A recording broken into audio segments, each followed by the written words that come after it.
Welcome to another episode of It's a Long Road, the Rambo series podcast. I am your host, and with me today I have a very special guest, Walter Banasiak. Did I get your last name right? Banasiak, yeah, you got it pretty much. Pretty much, okay. I've heard so much worse. I've heard it all, believe me. Well, and I've heard your name numerous times. Actually, literally, just moments before this recording, I went to your YouTube channel and got a couple of your clips, having you pronounce your name. Anyways, ask my wife. I pronounce things wrong all the time. So, but okay, no problem. Walter, this is exciting. So, tell me a little bit about. Well, actually, that's a terrible way to intro because you are like a legit YouTube creator, okay? So, I appreciate you coming on the show and more importantly, or humbly, I should say, you actually listen to my podcast, which I thank you. I mean, it's really kind of you to even listen to me. So I first heard you on, obviously the Going the Distance, because I'm a huge Rocky fan. I think I did a video with my coworker Tamra. She had a series called Tamra's Never Seen. She grew up not seeing all these huge movies, so one of them was Rocky. Yeah. And I was like, I got to be on that episode. So I joined her for that episode. And we shared it out on Twitter and stuff. And I think you contacted her on there and were trying to get her to listen to the podcast or something. I was like, well, I'm a Rocky fan. Let me listen to this. Right. I forgot. That is crazy. Isn't that weird? Okay. I remember that. This was the early days of, this is sort of before people were doing reaction videos to movies and stuff. This was kind of you were an early adapter of that. That's right. I forgot that was you guys. She's still doing everything for the channel. I mean, she does a lot of different stuff. She mostly streams on our Twitch channel, the Channel Awesome Twitch channel. And she's also in Nostalgia Critic, which that's the big flagship of our channel. So okay. She's a main character on there, plays a whole bunch of different roles in the skits that my coworker Doug creates for her and everything. So she's still very active in the community. Can you explain everything you're a part of, essentially? I mean, you go to your website and then you're on this and you're on that, and you have Fanscription and Awesome Channel. And tell the listeners what it is you create for YouTube. Okay, so I got involved with Channel Awesome, I think about 2016. Channel Awesome used to be a conglomerate of creators, but now it's just more focused on just our in-house people. Doug Walker, who is the Nostalgia Critic, a lot of people know who he is in the nerd quote-unquote community. He reviews movies from when he was growing up as this character who is very loud and overdoes everything. Basically, he got popular in I want to say the late 2000s, early 2010s is when he kind of blew up. So he's been doing it for a long time. And that kind of started the ball rolling on the Channel Awesome channel. I got involved some years later, like I said, 2016, to do a show called Awesome Comics, which at the time was on our YouTube channel, where we would review movies or talk about the current news topics in the comic movie kind of community. So that was really fun. I moved on to do a show called Top 5 for the Channel Awesome, where I just counted down things. My first two videos are actually the best and worst performances of Sylvester Stallone, so that was fun. Awesome. I those, yeah. Yeah, those are really fun to put together for a while. So after that show ended, I started Fanscription, and the first episode of that was What If Apollo Creed Didn't Die in Rocky IV, so yes. You can see a theme happening. I'm still doing Fanscription. I was taking a break for earlier this year, but we're going to get back into it next month. So that's just a what if show where it's, asking a what if question, changing a movie and rewriting the story. And we have artists come in and do concept art for us and stuff. So it's really fun. We get to write dialogue and have our coworkers come in and do voices. But that's the main thing I'm doing right now. I also do Twilightober Zone, which is every day in October.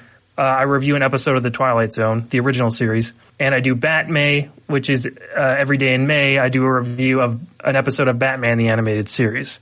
So I do a lot of stuff, a lot of hats that I wear at the channel, where I'm hosting, writing, editing, a lot of different stuff. I also make occasional appearances on the Nostalgia Critic show and stuff like that. So it's a lot of stuff at the same time. Wow. Okay. So people have said, hey, Ryan, you got a lot of shows, because I do Rambo and Rocky, and I do another podcast called The Worst of the Best. And look at this guy. Do you have a job, or is this your? This is my job, yeah. Okay. I was going to say, there's no way you can. No way, no. It's not this is my side hustle now. This is my full-time job. Well, good for you. Well, good for you for making that work. Thanks. Unlike you, I don't have enough of anything, any listeners or what have you, to get the ad revenue or downloads. And this is certainly a hobby for me. if I had lived off my podcasting hobby, my wife would, well, she would leave me, and rightfully so, because I wouldn't be able to support the family. I gotta have a real job.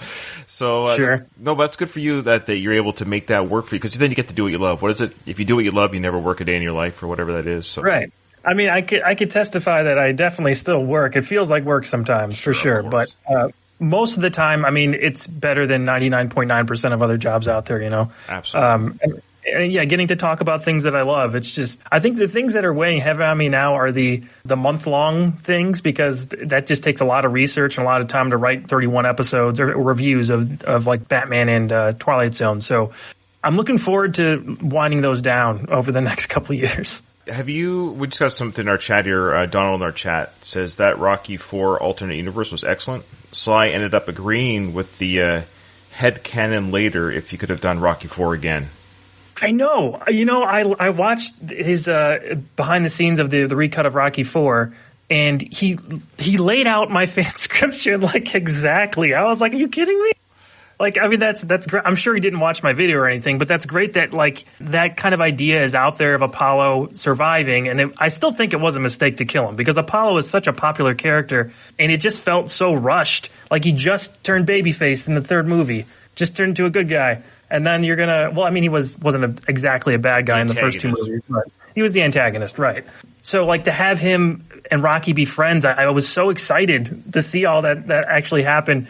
And then in Rocky IV, him dying just felt like such a rush job. And as I've gotten older, I still am so confused about that, because there's so much more you could have mined from Apollo. And how Stallone like talks about it in that video, he says that he could have been paralyzed. And what do you do with this character when you take away what he was known for and what he prides himself on, which is being an athlete, being the best at his sport?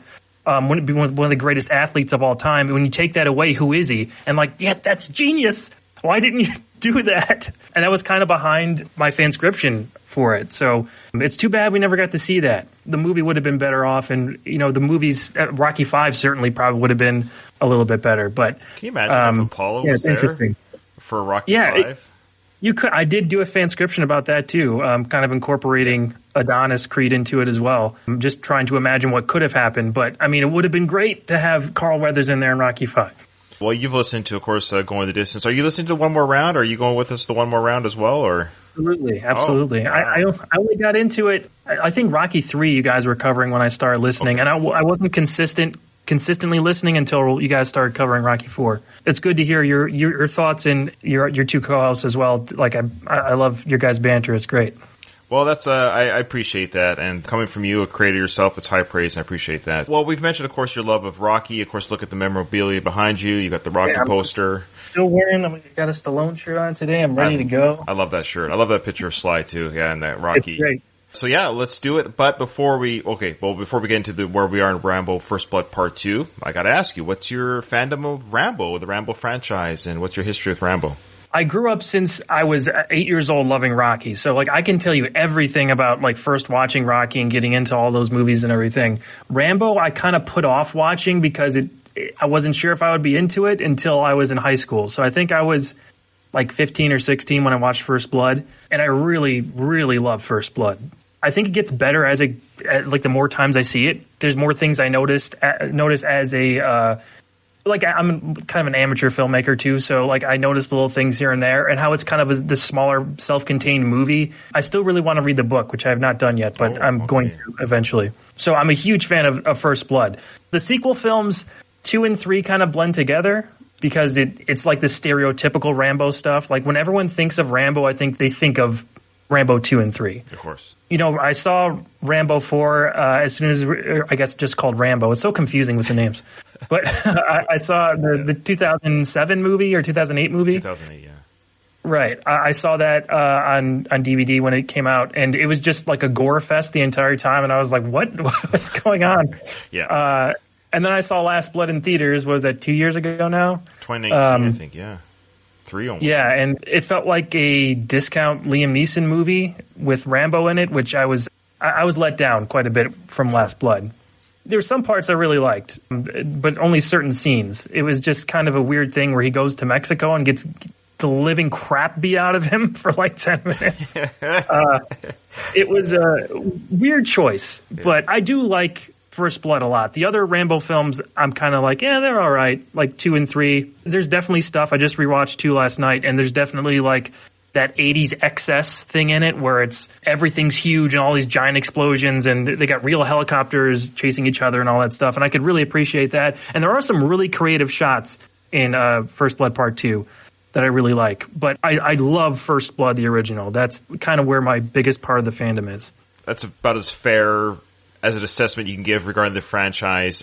Saying that the other films in any way, shape, or form measure up as far as a film goes with First Blood is, you can't do that. And as I've started to attack Rambo First Blood Part 2, I'm approaching it the way that the film is and the time that it is. Like, we don't, and I know you haven't done this, but we're not comparing it to First Blood. That's not the point. And then when Rambo 3 is reviewed, and then when Rambo's reviewed, and then when Rambo or Last Blood, like, we could always just easily say it's not as good as First Blood. I mean, no one wants to hear that for, five seasons of podcasting. So the beauty of actually reviewing any film piece by piece, sometimes you realize, there's more here than I thought there was, or there's something going on here more than just what it appears to be. And sometimes you're like, there's nothing going on here. First Blood Part 2, I think it's the first one I remember knowing because it came out when I was 10 years old. Did you see it in theater? No, the first one I saw in theaters was Rambo Part 3. Gotcha. Yeah, and I was still too young. How old was I? Boy, what year did it come out? 88, I think. Rambo 3 was 88. So I was only 13. And my mom took me and my other brother, actually 2 of my 3 brothers came with me. Anyways, she took us because we were all under 17 or whatever it was. It was rated R. I mean, it's so fun. Okay. Isn't it funny to watch Rambo 2 and 3 and even First Blood? Their rated R is just shy of what you see on normal NBC TV or AB. Like, it's Part 2, there's a little bit more blood, I guess, a little bit, and there's parts of torture kind of shown in that one. But yeah, it's not too far outside of what we see now. Have you watched 24, the TV series, for example? Yeah, here and there. I didn't watch all of it. I'm just trying to think of just normal, like, what's not on cable TV, but what I call network television. So the amount of blood and violence and torture scenes just in that great TV series, by the way. But it just, I mean, it's like there's this Rambo 2 and 3 is actually quite quaint. And I think that's why partly Rambo, like the 4th film, probably amped it up a bit. I think that was obviously intentional. I think that was Sly's way of saying this is no longer the 80s cheese type film. We're now 2008. And it was a lot. And that movie's like 80 minutes. It's just like a nonstop gore fest for that entire time. I don't think they could have made it longer because people would have passed out by then. I have a fan description. Hey, you know what? I was going to save this for the Rambo 4 discussion. I'll be very quick because I don't want people to not listen to my 4th season of the show. But Rambo 4, as much as I think it's kind of like loved by a lot of Rambo fans because they think because of the amped up violence, that's not necessarily for me, Ryan, a thing that I need to be gravitated towards. Because, First Blood, for example, it has some very, dark, crazy moments, but it's not quote unquote like a gore fest, right? It's just a tense, strong drama. For Rambo 4, I did love the a lot of people turning to ground beef moments. That was kind of fun to watch, I agree. But here's my fanscription. I wanted that film, to be longer. I thought it was incredibly too short. I thought it was actually almost comically too short. I was like, whoa, we have a whole third act here that's missing. Right. And that third act, to me personally, so everything that happened in the film, fine, just keep it as it is. They should have just tacked on another 20 minutes, make it an hour and 25 or an hour and 35 minute film, 40-minute film, and have the last 20 minutes of him going into the camp stealth style, killing stealth that kind of way, like one-man army into the base. So yeah, he took care of the guys with the big 50 cal. But if you think about that 50 cal scene, as cool as it was, should not have been a finale. It should have been the closing of the third act type thing, and then the fourth act or final act should have been him one-on-one with the boss level type fights, like hand-to-hand. Sure. Mention like the Rambo 4 ending with a hand-to-hand fight, with him just ripping out the guy's throat or something with his bare hands. I think that would have been, right. That's my fanscription, a very brief overview. Sure. We saw like the bare hand fighting in Last Blood where he tears that guy's heart out. I love that, yeah. The most famous thing to come from Rambo 4 is the meme that it removes the gun of Stallone's hands and he's given the thumbs up. That's great. Yeah, I love it. Well, I remember watching that trailer for the first time when Sly or the company released, of course, the unrated trailer and the scene, of course, of him turning that guy into the Jeep into ground beef. We'd never seen it like that. I think that was to indicate, guys, this is a different Rambo film. This is a 2008 Rambo film. So I love all the films for different reasons, but every film I've had something that I would change my own. We all do it. we all do our own fanscription, right? We all do our own, like, had I been in charge, I would have done X, Y, Z. Right. What if this happened? Yeah.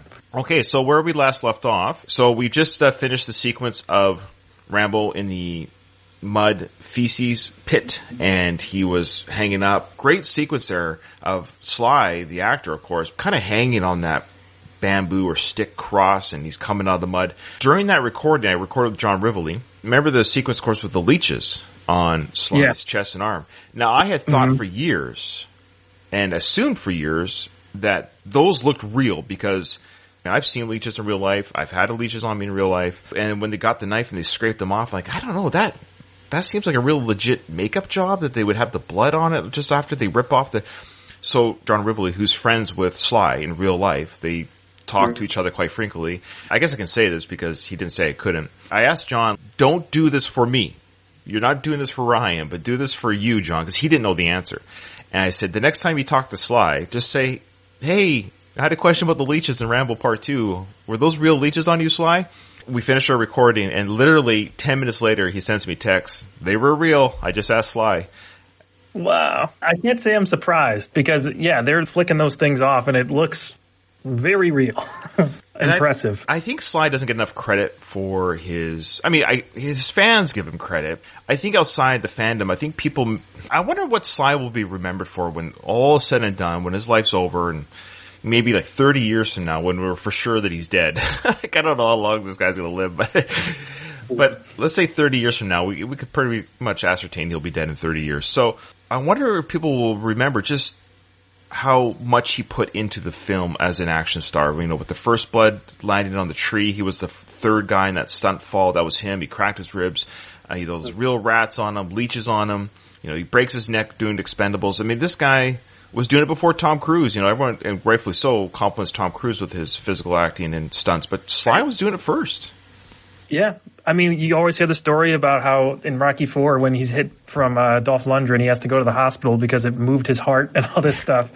He's constantly getting hurt on his movies. So, but he's very dedicated to his craft and wants things to look as real as possible. So, I mean, I hope people do remember that. It's going to be Rocky that is going to be the everlasting character and legacy that he has. But I hope people do remember the action stuff that he did, but not the stuff like Stop or My Mom Will Shoot or Rhinestone, or, you know, like, I hope it's Rambo, maybe the Expendables that people will recall, those gritty action films. Yeah, absolutely. Speaking of what he'll be remembered for, I find it interesting. Of course, Sly's very active on his Instagram. His profile picture of Instagram is actually Rambo. Oh, there you go. The Rambo character. So, you know, he's choosing the profile picture, so it's interesting that he chose the Rambo character as the profile picture. Right. Doesn't he have a statue at his house of Rambo? Well, he did in Florida, but my understanding is Adele, the singing pop star there, Adele bought his mansion in Florida from Sly about a few months ago, 3 to 6 months ago. Anyways, the statue, last I heard, was there when Sly left the house. Now, whether he took the statue with him later, I don't know. But either Adele has the statue or yeah, so... That's hilarious. Yeah, so... Adele might have a Rambo statue. Yeah. No, the Rocky one, sorry. Oh, sorry. Oh, right. The Rambo statue? He has a Rambo statue at his house, doesn't he? Or he did at one point. I don't know about Rambo. I know the Rocky one. He had one of the replicas from the... it's actually not a replica. It's the exact same, like, whatever's at the steps in Philly. He had it in his Florida home. Yeah. I could have sworn I saw some Rambo statue, like a bronze statue in his backyard or something once. Maybe. There is a wooden one in Hope, British Columbia, where First Blood was filmed. There is a wooden one, which I'm going to visit probably 2024. Cool. Yeah, because I'm actually, if this matters, but I'm moving to Alberta, which is east of where I'm living now, and I have to drive through Hope, British Columbia to go there for my military posting. So we're going to make a stop, of course, in Hope, British Columbia in 2024. Cool. And I'll probably be on season 4 or 5, or maybe done this series. I don't know, by then I'll get a picture anyways with the Rambo wooden statue. Great. That's awesome. Yeah, I can't wait.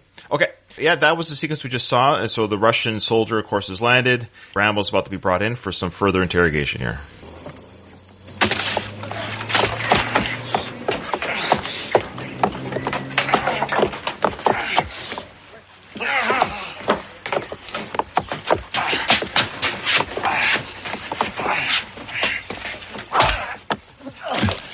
Of course, that Vietnamese or Vietcong soldier or whatever captain that's in this group that we know his end that he meets later. But I mentioned this in the previous episode, but you might find this interesting. In the book, written by David Morrell, and I didn't mention this last episode, but David Morrell, he wrote, of course, the novelization for part 2, even though the character, not really a spoiler anymore, the character in his first book dies. And he started the second book with the foreword by the author. It said, in my book, First Blood, Rambo dies. In the films, he lives. And that's just how he addresses that concept. So, and yeah, that's the easiest way to approach that. Right. This captain guy, just a little, people can take it for what it's worth. He is actually the same guy that, remember the scene in First Blood where he chops his chest up and tortures him? Well, yeah. Oh, they're saying it's the same dude? Yeah, so David Morrell wants the readers to think it's the same. He makes it, and this is kind of a B plot or C plot in the book, that it's the same guy. Okay. Yeah. Well, that's an interesting connection. Yeah, and what David Morrell used, he used 3 different things to make that book. He used the original shooting script, which we see on screen, James Cameron's original script, and David Morrell's authorship to combine the two and create some sub-stories and backstories about the character and stuff. We get more stuff from Rambo's life as younger and all that stuff. It's very interesting. So I can't recommend highly enough Rambo fans. If you're a Rambo fan, you kind of want to geek out and get some, again, fanscription. You want to get some, official fanscription from the creator of Rambo. Yeah. Yeah, so. Yeah, I gotta check that out. I'm disappointed you didn't go back to Fu Manchu, though. Should have brought that back for this. Yeah, that's right. Fu Manchu was awesome. In the book, it's very clear in the book that this POW camp was the same camp that Rambo was in this. Oh, okay. That's interesting. So it's directly the same place he was at before. That's right. So it's the same captain or the same whatever leader of the troop, and it's mentioned why is he still here, and Rambo assumes that maybe this guy is just a piece of crap anyways, and he can't get promoted or posted out of this unit, so that's why he's still there. It's specifically said that this is the same camp. However, it is mentioned in the film. When you go back to the first scene when Troutman's talking to Rambo through the chain link fence, it is briefly and quickly mentioned, but it's never talked about again, so it's very easy for everyone to forget. Troutman says something to the effect, I'm paraphrasing here, the reason why you've been hired to go back to this camp is because you know it best because you were there, type thing. Right. I know, it's so that's how he was able to navigate the camp the way he did and the ins and outs, but they never, it's oddly edited. You can easily put in that idea that this is where he got out of before because he just navigates it so well, but it's never really fleshed out in the film, so the casual film goer won't even connect that Rambo knows this camp because this is where he was before. Wow, that's interesting. Yeah.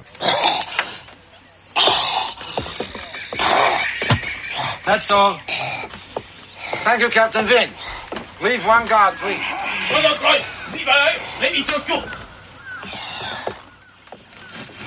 I see you are no stranger to pain.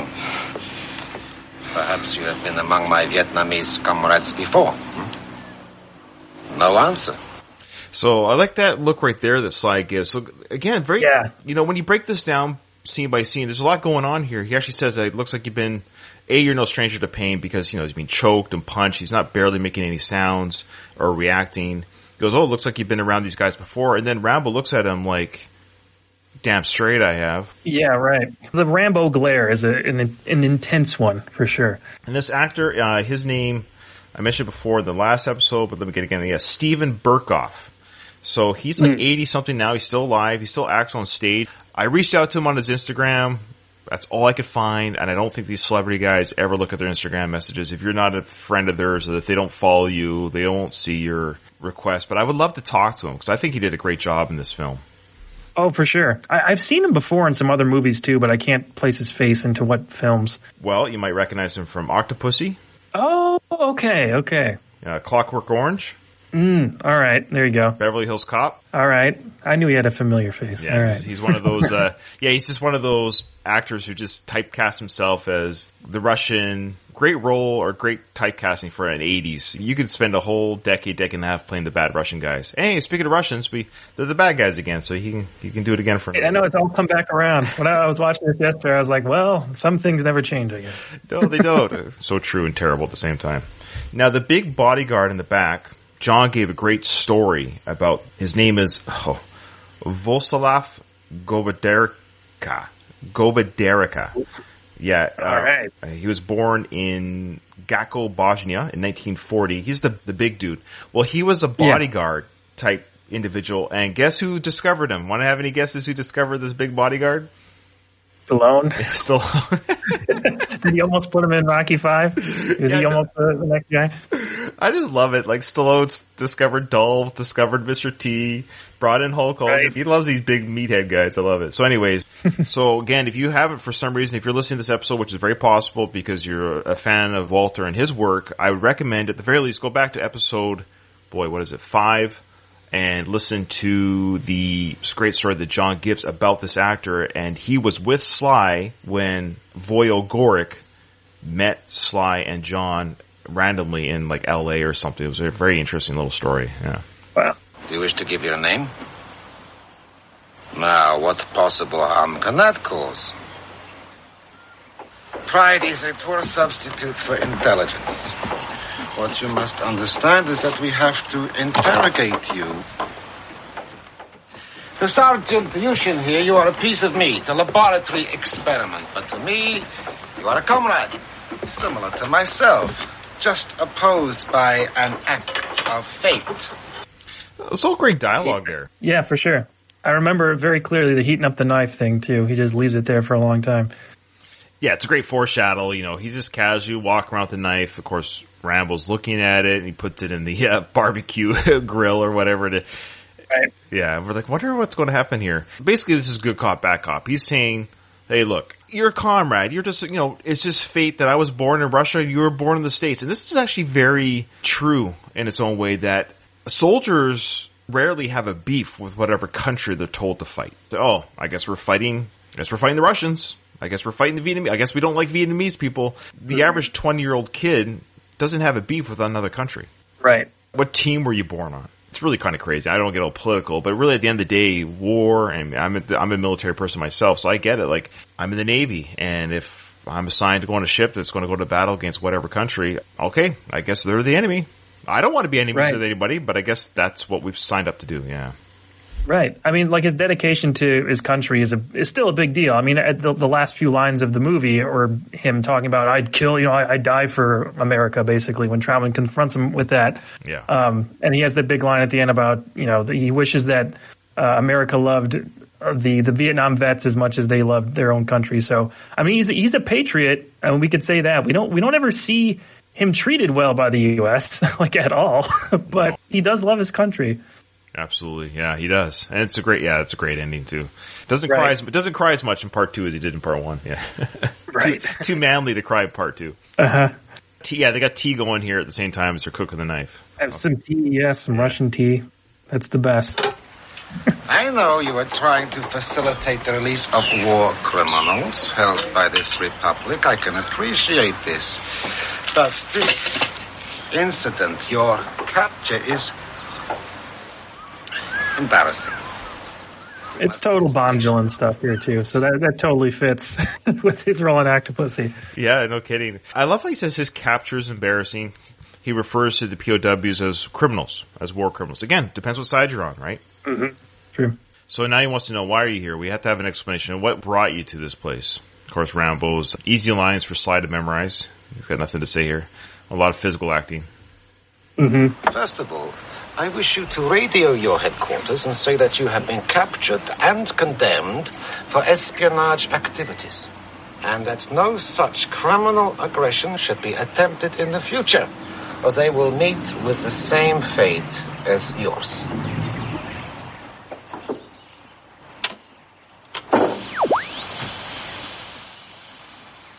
Fuck you. Is that the only time we've heard Rambo say that in the series? He says it in Rambo 3, not to the, he says it to Troutman when they're in the trench, when they got the whole army, the Russian army on them, and he goes, F them, or whatever it was, when they come in on Rambo and Troutman. But that's, right. I don't think he curses again that I can remember. Yeah. I don't know why I always find it weird when Stallone does curse. I don't know why that is. He does do it, but it's kind of like Clint Eastwood. You don't hear Clint Eastwood do it all that much, but he does it. Right. Most of the time with Rambo, he just gives you like a death stare. To have him actually say, F you, it's like, oh, okay, well. Yeah. I guess he's more serious now. Look at the face now of... He's pissed. Yeah. You wish to test your strength. Good. That's great. You wish to test your strength. What a great response. I mean, this guy plays the villain perfectly, cast perfectly. You know, he's been told to screw off, and he's like, oh, all right, we're going to have some fun here. You want to see how much pain you can take. Yeah, he's got the back and forth really well. His responses are great. You can see it in his face, especially with, you know, it being in Vietnam and everything, like all the sweat and everything. It just makes him seem so slimy visually. The line delivery is great. Now, I know this is obviously a movie, but we know torture happens. Not to get all sad or anything, but I just don't get how I couldn't do it. Even if I knew someone was an enemy, I don't know how much I could. Could you torture someone? I guess you got to be. No. Could you, Walter? I don't think I could, unless you don't like my videos. Then they could be tortured. But yeah, I think people are tortured by listening to my show, so that's probably enough. So maybe I am torturing people. Yeah, it's the opposite. This is pleasurable activity. Oh, okay, all right. I appreciate that. I mean, it's intense stuff, especially when we get to that. I don't know if we're going to get to that on the episode here, but him when he's just strapped up there, I guess we'll talk about it. Yeah, of course. Yeah, I love that. Yushin. He comes in. Now, we're hearing now a little moped coming up. Of course, we knew earlier that Ko and Rambo saw earlier in the film that the whore from the village, I love how she calls her, the whore from the village came in, and now she's going to disguise herself as the whore from the village to come in and give the soldiers happy time, so that's how she comes up to the gate and gets let in. Mm-hmm. I should note, in the book, they do flesh out Rambo and Ko's, I would say, emotional relationship. It's so ridiculous how they have like 2 scenes together. They kiss once, and then she's immediately like turned into Swiss cheese. I love it. Like right after. It's almost comical. And he's so affected by it. Yeah, I mean, he would be affected by it, I think, but we didn't get to see their relationship get fleshed out. So that's interesting to hear that it is in the book. Yeah, it's still short in the book because the timeline is the same, but they definitely have a connection, and they talk more and connect more regarding their hopes and dreams type thing and what have you. They could have stood to put a few more minutes to that in this movie. This movie's like an hour 35. They could have put 5 more minutes to establish their relationship. Yeah. I don't know if you caught this on one of my Twitters. I said that according to David Morrell, the creator of the character, he did Rambo dirty. He made him a virgin. He's still a virgin in this film. Oh, okay. Yeah, because did not know that. When he went to Vietnam, he was studying with his high school sweetheart, and he went to Vietnam out of high school. He never finished. And when he came back from Vietnam, she married. And so he just never found love again after that. And then the rest is history, yeah. Right. Oh, that's interesting. Of course, the Sly character, or the Sly actor, is older by 10 years than the Rambo character in the books, but still, yeah. Mm-hmm. Có rồi. Chào Minh ơi. Khỏe, cảm ơn em. Em đi đâu vậy? Chốt Tết em bao trái. Em bao giờ anh Thanh Xí? Anh to này à? Anh đi nói đi. Nó tính rẻ lắm đó mày. Chúc em ra trở lại với anh nha. I really wish I knew what they're saying, because they are speaking Vietnamese.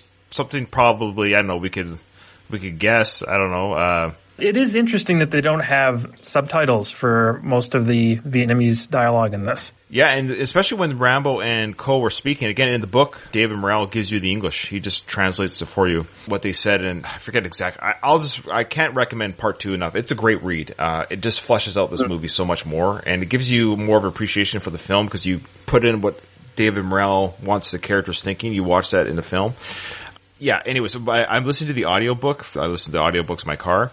And the author, I guess it's allowed, I'm not sure, but he talks with a Vietnamese accent when he gets to the Vietnamese characters. I don't know if that's allowed. Oh, well. It's just interesting to hear he's a Caucasian guy. He sounds Caucasian. I don't know what it's, but you can kind of tell when someone just talks, maybe. Right. He doesn't sound Irish. He doesn't sound Australian. But when he goes to the Vietnamese characters, he full on does it, huh? Yeah. Well, I'm sure that was recorded a little while ago, but still, it is. It's interesting. I don't know. Is that allowed? I don't know if it's allowed. I mean, I personally wouldn't have a problem with that, but I'm not Vietnamese, so I don't care. It's just weird because that's just how they sound. So it's weird. We get so wrapped up in this, I don't even know what's allowed anymore. But I'm not offended. But I remember thinking, I guess we're allowed to do that. Yeah. Here we go. Yeah. I love the pose. Can we just talk about he's literally in like the muscle pose up here like the to be tortured. And I remember Stallone in the Rocky IV Recut documentary talking about some of those shots were all vanity of him. I was like, yeah, that makes total sense because this is so ridiculous. He's being tortured and it's terrible, but he is just flexing the entire time. No, this is the big body shot for Stallone. Yeah. It's hilarious from like a behind the scenes perspective to see it. I mean, it's terrible that Rambo's being tortured and all this stuff, but it's just like, I mean, they pulled no punches with like, I got to show off every single muscle in my upper body here. Everything. You took the words right out of my mouth. I don't have much more to add to that. Then, yeah, when you're seeing this as a kid, you're not thinking, didn't notice it when I was younger, but of course rewatching like you in our adult years, because now we're starting to think about how this film was made. So of course Sly's like, okay, I got an idea. Look, they're going to torture me for some information, and then they're like, well, why don't we just waterboard you? No, waterboarding.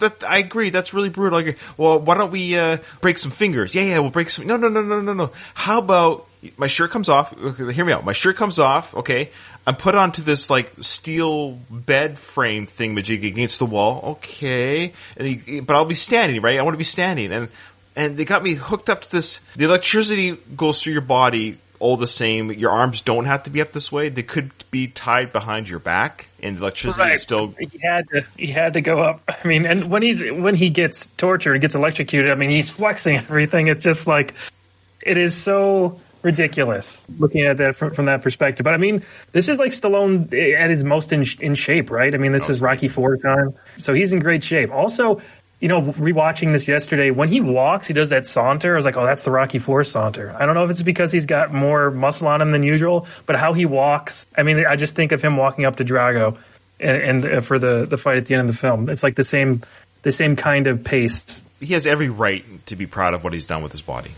He's got he's got every right. He looks great. He looks great, and he did the right thing. He's got this on celluloid forever. It's forever captured on film. This was me back in my 41 years old. This is how I looked, and the rest of you can suck it. Was he 40? Oh, man. Yeah, well, he's 76 now, and this came out 37 years ago. What's the math on that? Right, 85, sure. Yeah. Good on him, man. Yeah, good on him. Looks good. I'm 46, and I don't look like that. I'm 33. I've never looked anything like that. But here's the beauty of us being just normal. This is what I always say about being normal. Like, I like to eat well, and I do jog, and I like to be healthy, but without worrying about the big muscle mass or physique type stuff. I don't have to worry about losing it. I don't have to worry about the maintaining, because once you have it, then it's like, okay, now, because at some point you either stop or you're doing this till you die. And I'm like, nah, I'm good. I'll just stay healthy. You know, healthy diet, healthy run. I don't need to be, have the six pack and biceps, because then you have to do it forever. Right. Yeah, I think your way is the way to go. I think so. But of course, he's worth $500 million.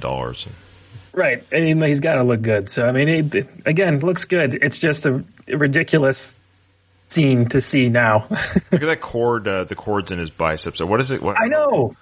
Holy moly. I don't think I've ever seen that kind of, like, he has muscles on top of his muscles. He's a big dude. Corded veins or whatever that is. Yeah. Mm-hmm.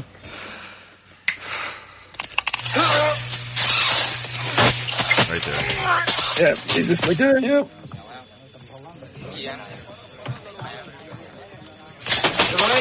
So I do love how they're electrocuting them, and I love the subtle, they're drawing energy from the village, that they're pounding so much electricity in them that it's actually dimming the lights throughout the village. Yeah, that's a good couple shots, way to build up like how much he's really being hurt.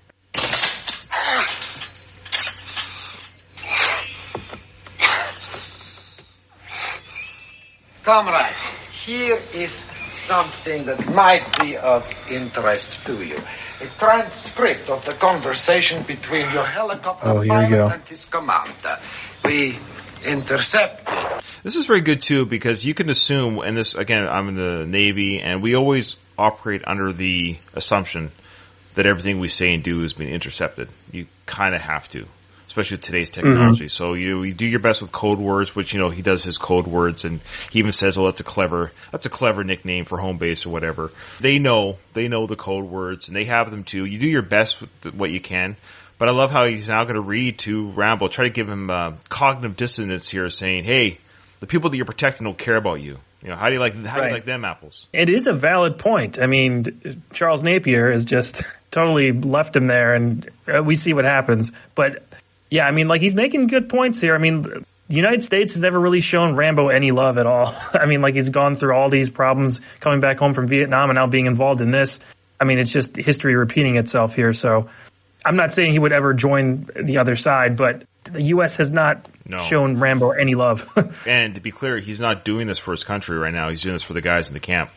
That's right, to get them out, to get them home. True. He knows what they're going through, because he knows, he said in the book he was there for 6 months or 6 weeks, I can't remember, but not a long time. And these guys have been here for years, so he knows the pain and suffering they're going through.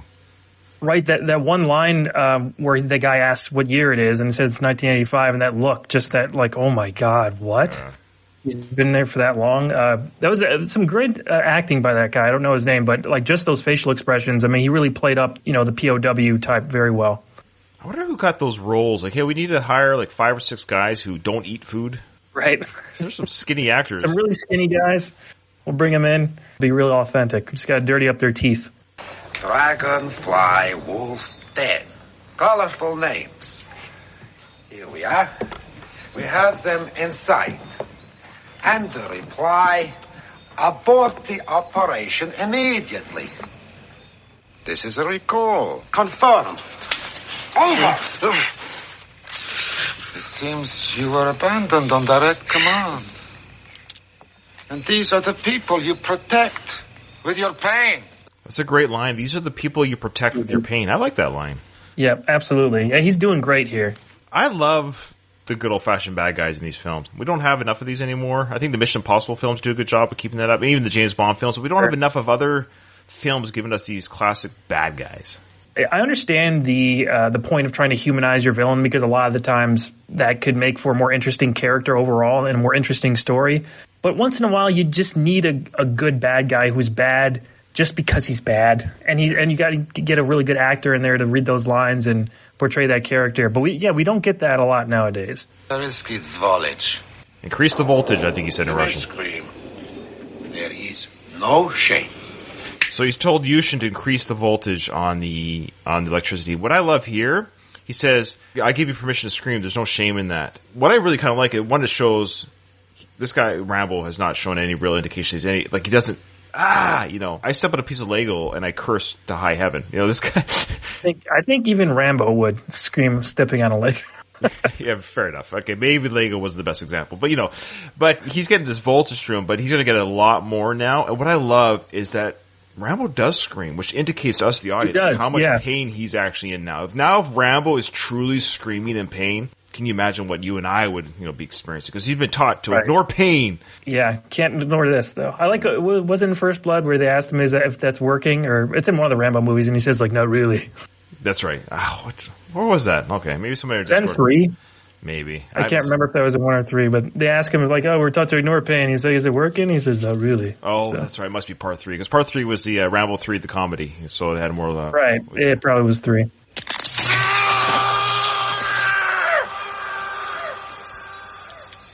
Love that. The shots of the prisoners hearing the scream.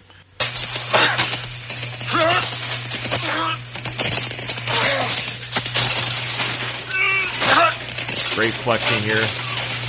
Right. I mean, he's doing a great job at, I mean, it's not easy to look like you're in that much pain.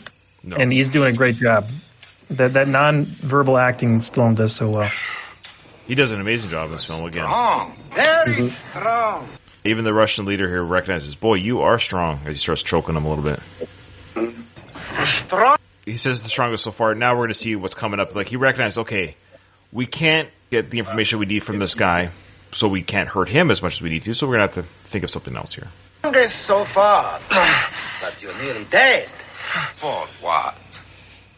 Make the radio call. Nice. All right, of course, for our listeners who aren't seeing this on YouTube, Ko is just dispatched of a Viet Cong soldier, has taken his weapon, and she's going to set herself up to help Rambo escape, because he's not expendable.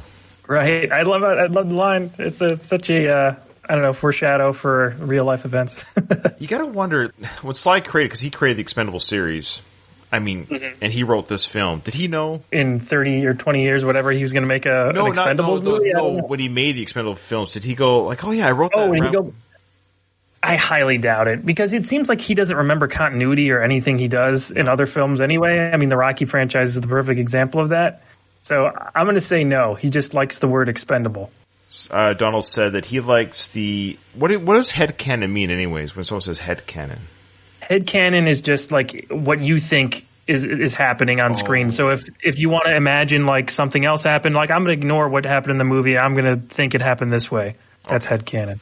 Okay, so he says he likes the headcanon, thank you, that the other POWs were Rambo's friends in the cartoon. I never saw the cartoon. I've seen like little clips here and there, but it's crazy that they made a cartoon series out of Rambo. No, we're not gonna. I'm not reviewing that. Maybe you're not gonna review it. Well, maybe for a bonus episode, I'll do something stupid and I'll do like the first episode or something. I can't. But maybe when the series is over, give me something to do, a bonus episode of some sort. Yeah. Sure. All right, so now they've brought in his friend. Talk to obey would be so much easier. Yashin. Classic bad guy stuff, hurting the other people. Yep. Well, it's actually effective, really, because it's one thing for you to feel pain, but when your lack of talking is going to affect somebody else's pain, the whole reason why he's here is to help these guys. They've already been through enough, is what he's thinking too. Like, these guys, now they're going to get injured or hurt because I'm here. And the knife's coming back into play. Here we go. Yashin has a memento for you of this occasion. So yeah, Yashin's holding the knife, and the tip it's so hot that it's like white gold hot. That's actually, I don't know how they did that effect. I don't know if it was really heat on it or what, but it's a really cool effect. This is 85, so I don't know what they used on the end of that blade to make it look like it was on fire. They could have just really heated it up, maybe. it could be as simple as that it's just that hot, yeah. Mm-hmm. But then, of course, this scene here, again, watch this practical effect. So again, 85, no CGI. They've got the knife point on Sly's face, or Rambo's face, of course, in the film, but the actor, Sly's got this point, and it does leave a crease on his skin. I'm just watching, trying to figure out how they did this practically. Obviously, Sly, don't at me that you had a real hot knife on your cheek. Okay, some things we just know you did not cut your skin. I really scarred my face for this film. Maybe I'll have John ask Sly, was that a real hot knife? Okay, if that comes back with a yes, I'm not going to believe anything Sly says anymore. So I'm not going to ask because I don't want to hear the answer. Sure. It's a great effect, and then they got smoke coming out of it. It's awesome. So you could see, like, right before that the knife goes into his face, that there's a little line there. It's like where you're supposed to cut, kind of. I was almost thinking, speaking of headcanon, maybe that was like an old scar that they literally reopened. That would be kind of cool, because the whole movie is him going back to Vietnam. So that would be like a cool thing to expound upon, but it looks great. I mean, like, there's literally smoke coming out of the quote-unquote wound or the makeup. Well said. To add to that, what you just said, headcanon. I'm like, boy, I learned something new today. Headcanon. Look at his face here, where he almost looks, he looks traumatized. Like, it hurt him to be cut, but he almost looks like he's there again. He's being cut up again. Right. It looks like, oh, I'm here again. He looks, I wouldn't say defeated, but almost, because in the book he talks about how they don't think about being where they are, that they put themselves in other places. So right here, he's somewhere else almost. Right. Put it in his eye. You like that look back? He put it in his eye. Huh? Huh? Whose eye? This guy? Your eye means nothing to you, then perhaps his does. Don't tell them anything. You will talk.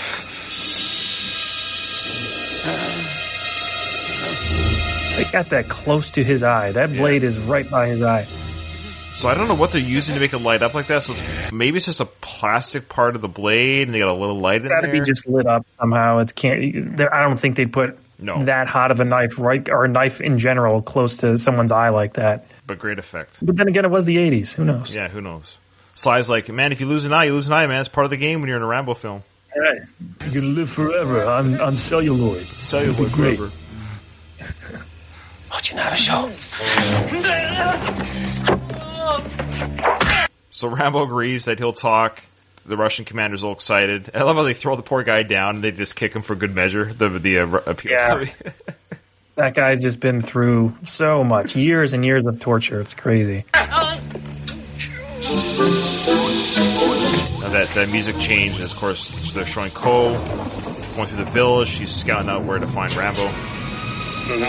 Jerry Goldsmith came back for this one, right? That's right. Yeah, he was he's one great. in part 3.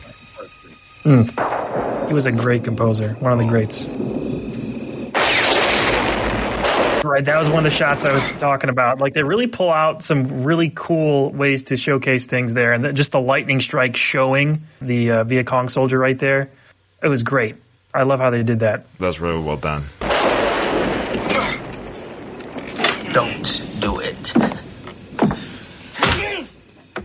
So the POW says, okay, don't do it, because they put Rambo in front of the mic. He's like, don't do it. It stomps for his trouble there. Yeah, he gets stomped. Speaking of those good shots, I mean, that's one of my favorites. Another one was when Rambo was underneath one of those cabins or whatever you want to call them, and I think it's when one of the guys was with one of the prostitutes, and like the camera goes over them and you see Rambo's eyes between the cracks. Love that shot as well. That's a great shot. Yeah, I agreed. And that was it's the same captain that he in the book when he saw that guy, he recognized him as the same one that tortured him. Hey, gotcha. Yeah. Do it now. Podolsky, that's his name. Podolsky. Yeah, that's right.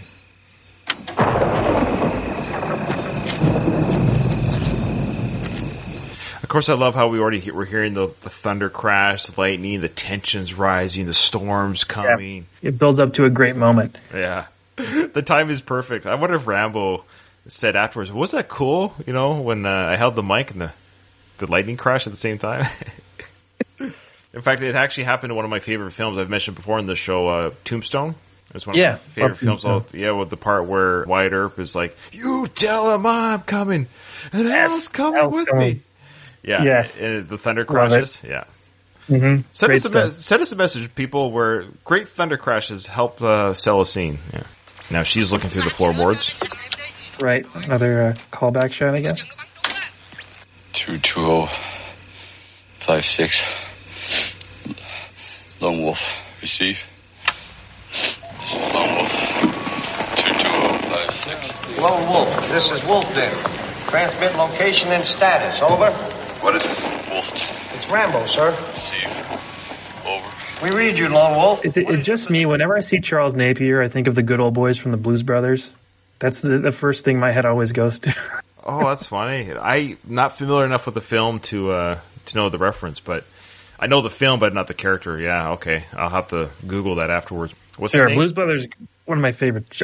Charles Napier, about? the character that references. Oh, the character, I can't remember his first name, but he's like the leader of the Good Old Boys band that the Blues Brothers impersonates at Bob's Country Bunker, and then they meet at the end. It's pretty great. Okay. Well, boy, I haven't seen that in a long time. Blues Brothers, I mean, I'm from like the Chicago area, so Blues Brothers is like the Bible over here almost in visual form in a lot of ways. Okay, cool. Yeah. Of course, now Murdoch, Charles Napier plays Murdoch. He's like, cool, we're getting a call from Rambo. That's right. Great. It's like, oh, he's alive, I guess. Dang it. Position, over. I say again, what is your position? Over. Your friend dies if you do not answer. Johnny, this is Troutman. Where the hell are you? I love that. So he's not answering. They're asking, where are you and what have you? And Troutman goes, come on, Rambo, where are you, man?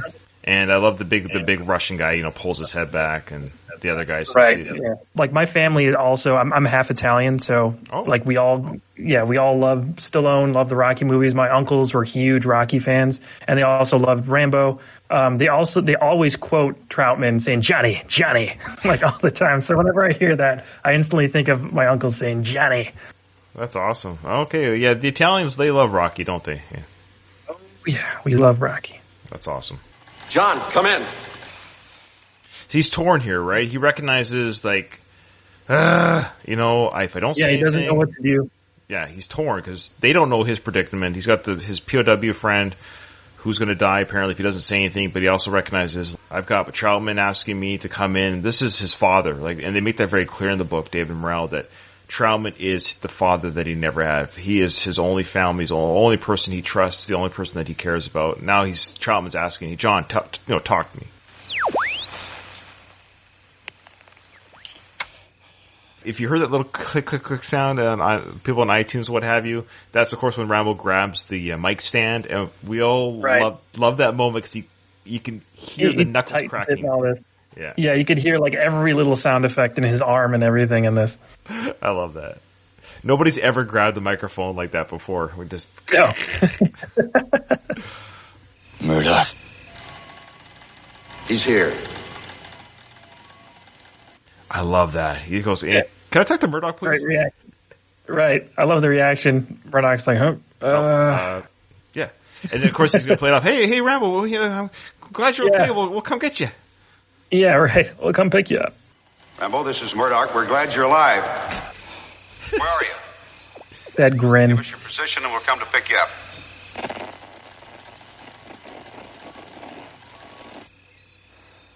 Here we go. Murdoch. I'm coming to get you. All Love right. it. What a great moment. What a great moment. It Just is knuckles fantastic. cracking, forearms flexing, the mic like he's like crushing the microphone in his That's one of the most intimidating Stallone moments, I think, in his whole career. Yeah. Just Murdoch coming to get you. It's great. Now we're finally, we've gotten to this, like, there's only 35 minutes left to film. Through the whole First Blood film, we never saw Rambo quite unleashed. He was on a leash. He was kind of constricted by the script, but he didn't want to kill fellow National Guardsmen. He didn't want to kill citizens in the films anyways. In the film version of Rambo, he didn't want to do that. Here, he was sent on a mission to take pictures. He gets captured. He's killed a couple of guys to get a prisoner W. Like, he's still kind of within this constraint of the rules, the orders.